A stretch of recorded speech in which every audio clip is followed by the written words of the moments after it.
Alright, making a video. I actually have a cold. It's just not good timing. Summer colds. Anyway, I haven't had one of those in an awful long time. Anyway, just sucks. Hot of the day.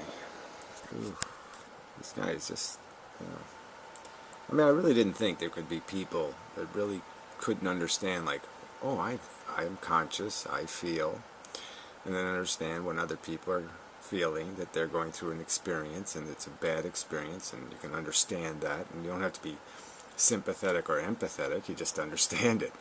I mean, it's not that complicated. And it's like, yeah, you know, but that's not how these people think. And you're just, I'm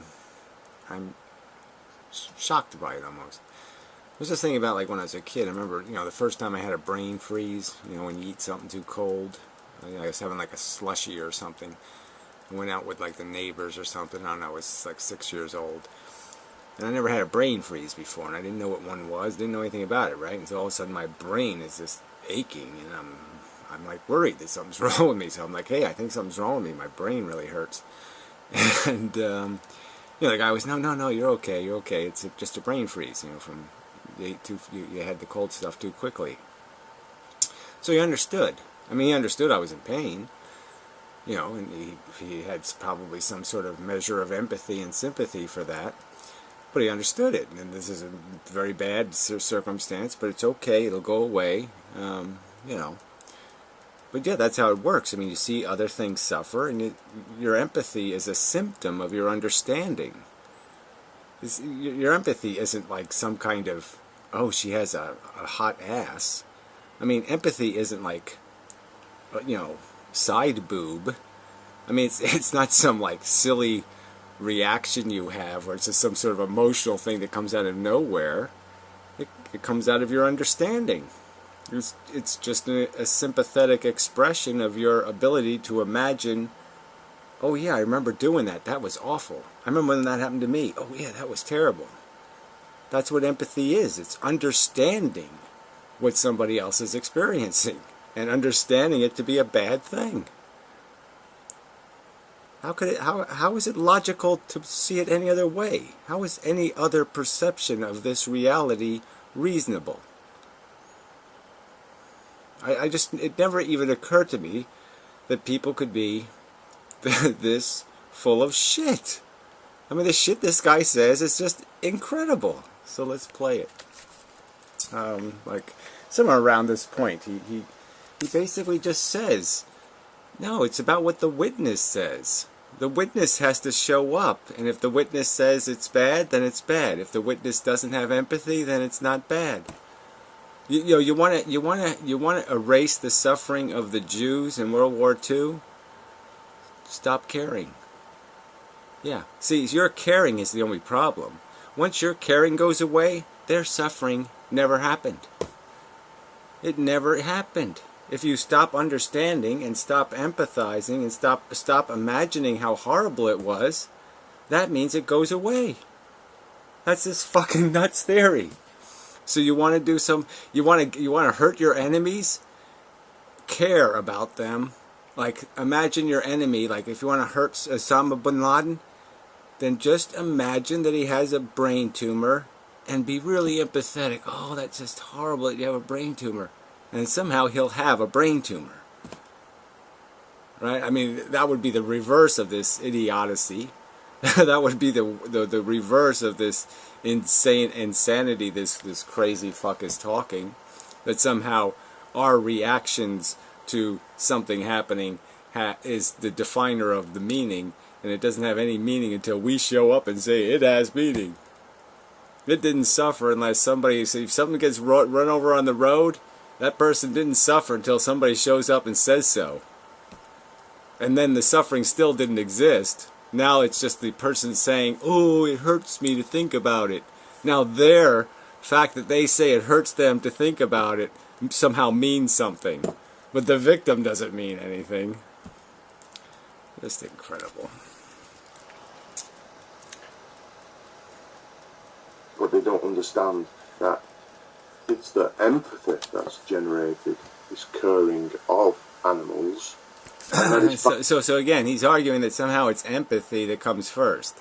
That you're it's like some sort of sexual reaction or something. A pheromone has to stimulate you or something, and it's not purely something that comes about from understanding. So when I became a vegetarian, because I finally accepted what I knew for a while, but just kind of avoided, that the creatures that I was consuming were suffering to provide me my little num-num food, and I just understood it. I didn't need to have any empathy. I just need to understand that the consequence of my action was a suffering I wouldn't want to endure. How would it not be completely duplicitous and hypocritical of me to impose suffering on something else that I wouldn't want to endure for a frivolous pleasure, a totally replaceable functionality, a total changeable behavior. So, empathy is a made-up word. Newsflash, half of the day. These are made-up words. Now you say empathy is like sexual attraction, or it's like food taste. No, I'm saying empathy is a symptom of understanding. Fine and good. But the truth of the matter is, from my perspective, that there is no generative art towards beasts in this world. Okay, so again, he defines these beasts as not having human chromosomes, and so his distinction is without explanation. What exactly is it about a human being that makes them more sensitive than a chimpanzee or a gorilla or a lion or a gazelle? How exactly is the human brain more sensitive, more feeling, more capable of suffering, more capable of having more capable of having a brain freeze? I'm sure animals have brain freezes too, and it just doesn't matter. Their suffering doesn't matter because you call them beasts, and therefore you've liberated yourself from any accountability or responsibility because you're a fucking bigot, obviously, and that's all you are. You don't have any rational explanation of how there's a real categorical difference that matters. The only categories you can find a difference are in categories that don't matter. How well you add numbers has absolutely nothing to do with how rich your feeling life is. That's a fact. It just is. The arts which are generated by way of needing comfort to ourselves to not see this pain in those animals. So their pain doesn't matter, even though the word pain doesn't even make sense to me. How I could possibly say the word pain and doesn't matter in the same sentence? What's the point of using the word pain? You're obviously saying it's something other than the pain I feel. If you're saying it doesn't matter, then you're saying my pain doesn't matter. And I'm saying that's insane. I'm sorry. I personally experienced it. I know it matters. So you're on crack, fucker. So either you call their pain something other than pain, or you call my pain something other than pain. But if you're going to claim that human suffering matters and animal beast suffering doesn't matter, then you're going to have to use different terms for it, because it really doesn't make any sense to use the same word, okay, for an experience, and then say one experience matters and one experience doesn't matter when you're using exactly the same word to describe the two experiences. You're retarded. And in that way, hurting an animal kind of hurts me. Kind of hurts him, and so somehow the fact that it hurts him means something, but the fact that the animal suffers means nothing. The animal suffering is not the origin or core of the problem. The problem is that he's too empathetic. And if we make him less empathetic, if we make him not care, the animal suffering goes right away. It just disappears. It never fucking happened. So as long as nobody cares, it never happened. So there's a video of a little Chinese kid getting run over on the street. And so what we all could do is all say, let's all not care. Let's all imagine that it doesn't matter. And that way we don't have to have any empathy. We don't have to think about, gee, I wouldn't want that to be my kid. Gee, I wouldn't want to actually experience being run over. So no, don't do any of that stuff. And then the kid's suffering goes away. The kid never suffered. He's not squirming on the road and wiggling and turning over. He's not doing any of that shit. Because we made it all go away by not caring. Amazingly insane philosophy. I hope the modern mystic, I hope the modern mystic would watch this video, play this video of Hoffa Days, and maybe he'll get a taste for how he sounds sometimes.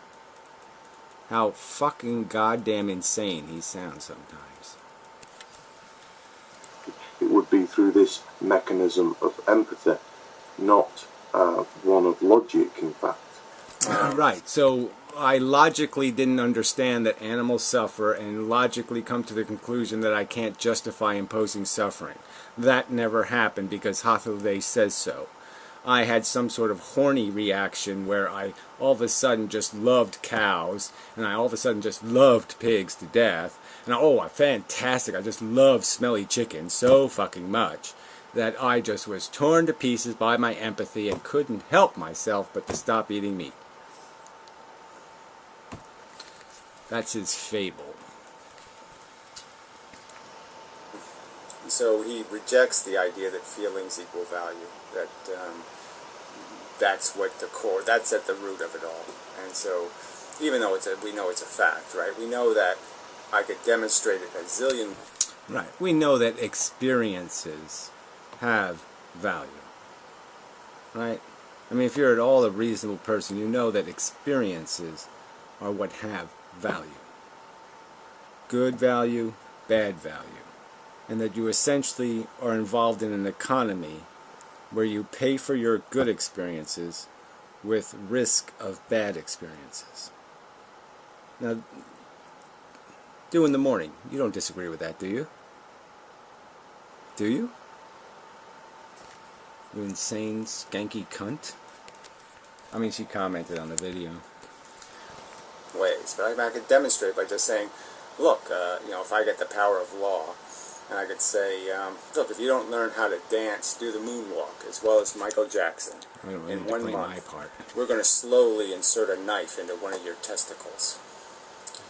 I think the value equation is quite obvious. I think in a month you're probably going to be dancing pretty good. See, Gary has fundamentally missed the point that I accept that there are personal pain and suffering scales. Okay, now he calls them pain and suffering scales. No, they're personal experiences. Okay, we experience them. It doesn't matter about the scale. It matters about the experience. We actually experience this stuff.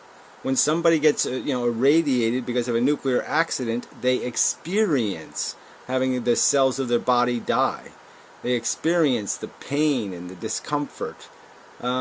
They experience it as a Poeskian reality. When people were tortured in the Inquisition, they experienced the horrible suffering, the pain. It wasn't some personal value scale. It was personal experience. And the experience has fucking meaning. Not just to them. It has meaning as a negative thing that happened in the universe. When 6 million Jews were put into concentration camps, it was a negative thing happening in the universe. Because experience was happening. Suffering was happening. And suffering has meaning. It has value, weight. Do you people really don't agree with that? You really think it doesn't matter how much you suffer? That your life is still successful no matter how much you suffer? That any pleasure is worth any kind of catastrophe of pain because the pain doesn't matter? It has no real negative value? Any of you fucktards really believe that? But he's not articulating how you extrapolate from that. This supposed argument says nothing because I've agreed to the concept that I will be motivated by my own pain, suffering scales. His scales. He'll be motivated by his fear, his rational fear of horrible suffering. That's what he'll be motivated by, is a logical understanding that it is going to be nasty and unpleasant and he's not going to want to endure that suffering. A clear, rational fear, a clear, rational apprehension, a clear, rational desire to avoid.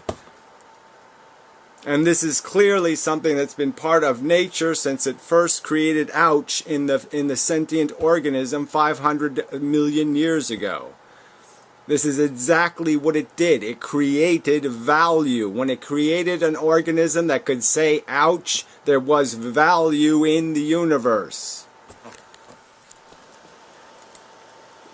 You know, evolution tells us this, that we're evolved to move away from the prospect of... No, we're not evolved to move away. We're evolved to be able to make the decision to move away, to rationally judge which pain is worth more, which fear or which apprehension. We're given the opportunity to decide what fear is stronger, the fear of the Tyrannosaurus or the fear, well, I'm using that as an example, the saber-toothed lion. Fear of the saber-toothed lion or hunger. Which one is stronger? Fear of dying of starvation or fear of getting eaten by a saber-toothed tiger? So yeah, we're provided by nature with the instrument, a motivating device, okay, not a deciding device. A motivating device, one that gives us the opportunity to allow circumstances to decide which way do you go. So it's not an automatic response, it's a nuanced response. Of course it's automatic in the sense that even your logic is deterministic. But the point is you're given the opportunity to think about it and come up with a better answer than your impulsive answer. Such pain and suffering. So you're not meeting the objection. The objection is, okay, we all have innate personal pain and suffering scales. Again, scales. Was there any agreement to this idiotic terminology of scales? No, we have personal experience. We experience pain and suffering. We experience pleasure. The experience has meaning. You can't undo an experience. When the experience happens, it happens. It's in the book. It's happened. Okay? You have to account for it. If you cause a negative experience, a negative sentient experience in another organism, you have to account for it.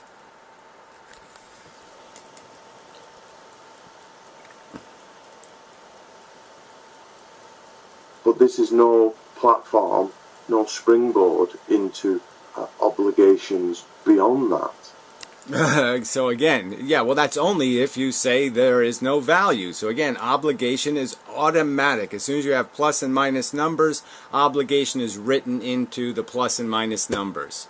Okay, there's no way to avoid the obligation that it's plus is good, minus is bad. Good and bad, attraction, repulsion. This is part of the mechanism for 500 million fucking goddamn years. And that's the relevance to evolution. Evolution created this functionality, okay, and it obviously has always had written on it the idea of bad and good, or bad and less bad, as I would argue.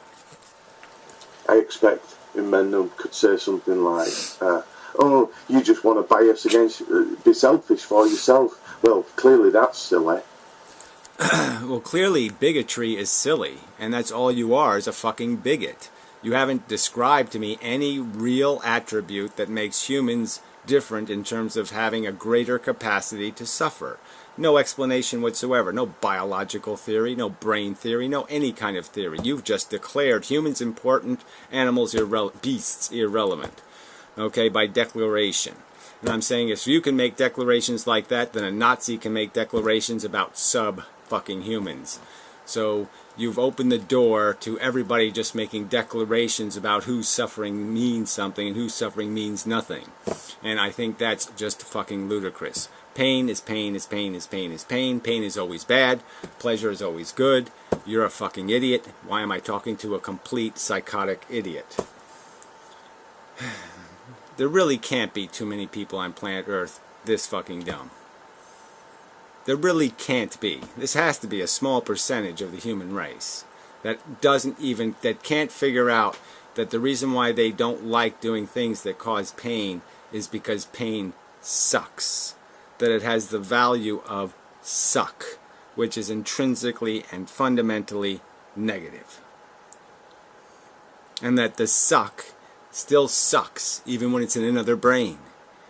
That bad is bad no matter what brain it is in. Yeah. I mean, no, you just can't. That 2 plus 2 hunk of logic, that pain is pain. That's why it's the same word being used, is because pain is pain.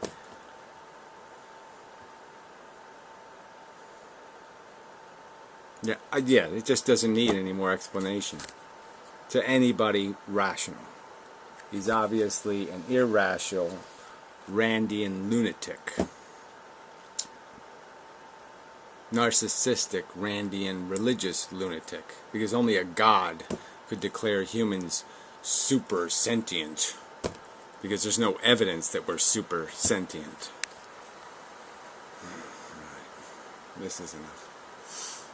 God, I hate this guy. I should read these idiotic comments. You know, lying cunt in the morning. You know, she says these crazy ass shit. Evolution creates, what is this? Capable of pain avoidance.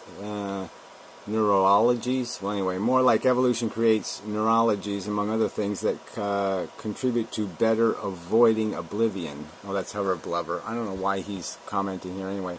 Pain, pleasure, desire, whatever, are the means to that end. Well, not anymore. So again, this whole evolution shit is just a nonsensical argument. Okay, there's no more reproductive imperative because we're no longer stupid. We know the difference between sex and reproduction.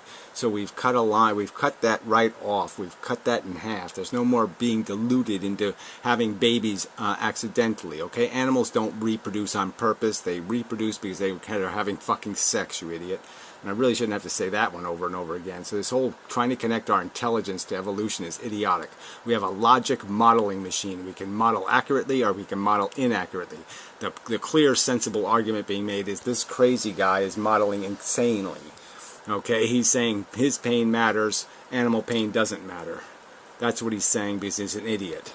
It's not so much that an animal values pain. Yeah, they do value pain, you fucking idiot. Rather that pain is a valuation. Same difference.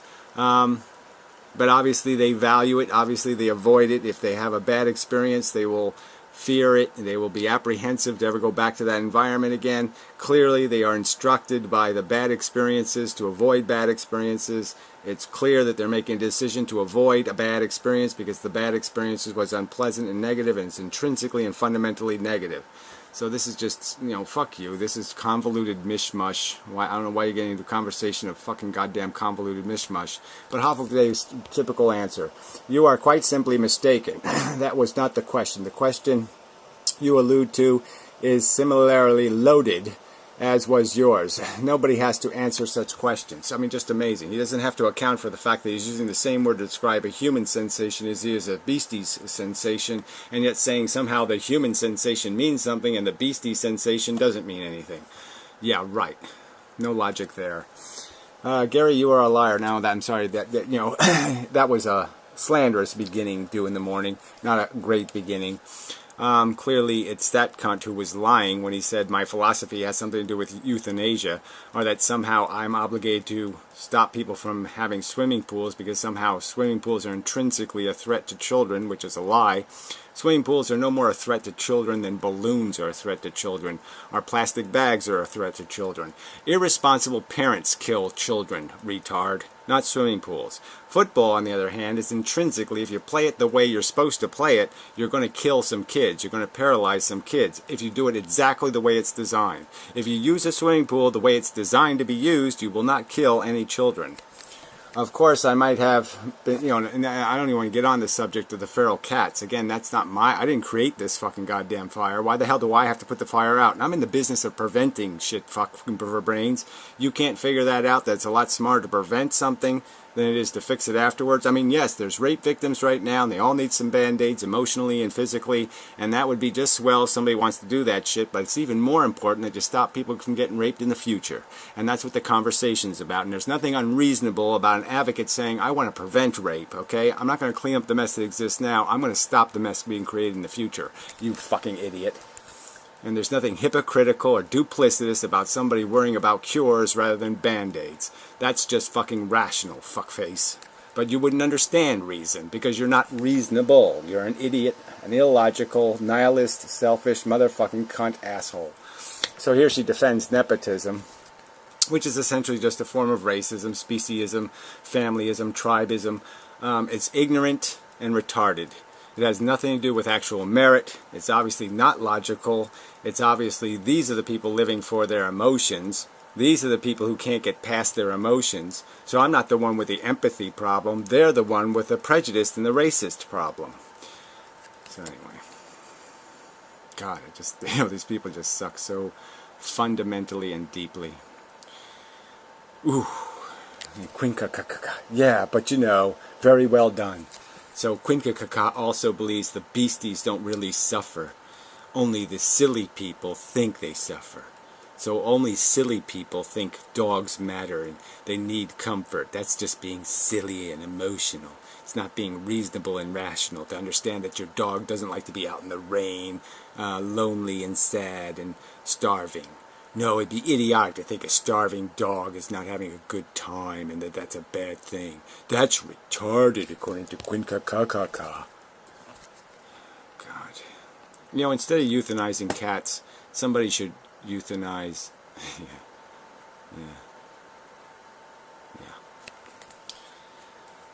The sooner the better. The sooner you get what you deserve, the better. Fucking piece of shit.